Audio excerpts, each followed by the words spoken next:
For breakfast, they had been served some kind of lukewarm cereal. The best part was the orange juice. They each got a pint cotton.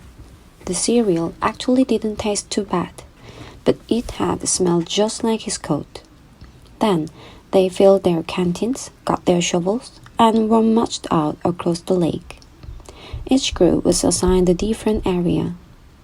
The shovels were kept in the shade near the showers. They all looked the same to Stanley, although X-Ray had his own special shovel, which no one else was allowed to use.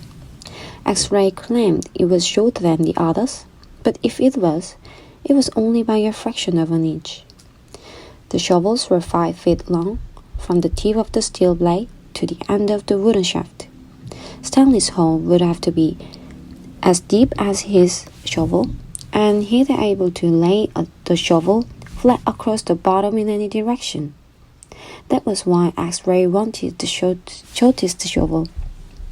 The lake was so full of the holes and mounds that it reminded Stanley of the picture of the moon.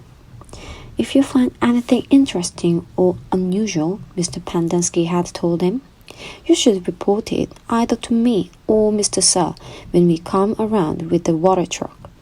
If the warden likes what you found, you will get the rest of the day off. What are we supposed to looking for? Stanley asked him.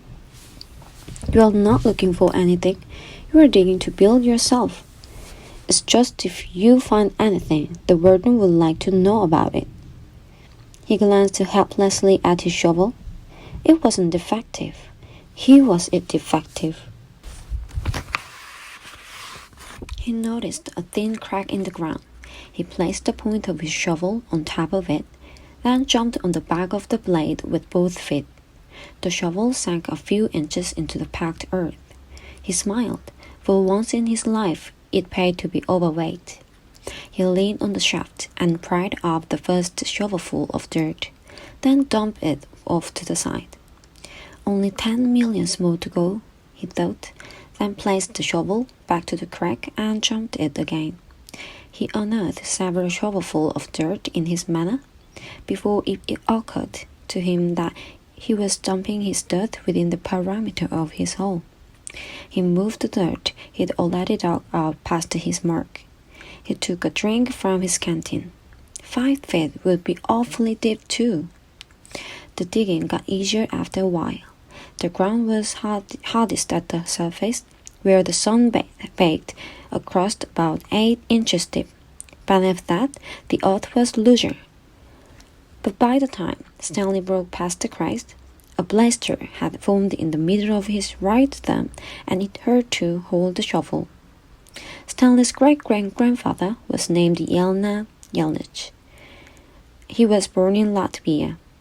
When he was 15 years old, he fell in love with Mira Menke.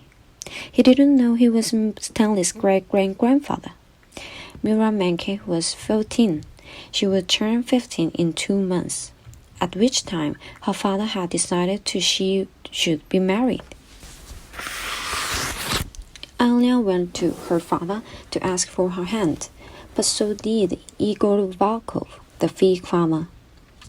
Igor was 57 years old. He had a red nose and fat, puffy cheeks. I will trade you my fattest pig for your daughter, Igor offered. And what have you got? Mira's father asked Elia. I have a heart full of love, said Elia. I'd rather have a fat pig, said Mira's father. Desperate, Elia went to see Madame Zeroni, an old Egyptian woman who lived on the edge of the town. He had become friends with her, though she was quite a bit older than him. She was even older than Igor Valkov. The other boys of his village liked to mow the whistle. Elia preferred visiting Madame Zeroni and listening to her many stories. Madame Zeroni had dark skin and a very wide mouth. When she looked at you, her eyes seemed to expand, and you felt like she was looking right through you. Elia, what's wrong? She asked. Before he even told him, he was upset. She was sitting in the homemade wheelchair. She had no left foot. Her leg stopped at her ankle. I'm in love with Mira Mankey, Elnya confessed, but Igor Vakov has offered the trade his fattest pig for her. I can't compete with that. Good, said Mr. Jeremy.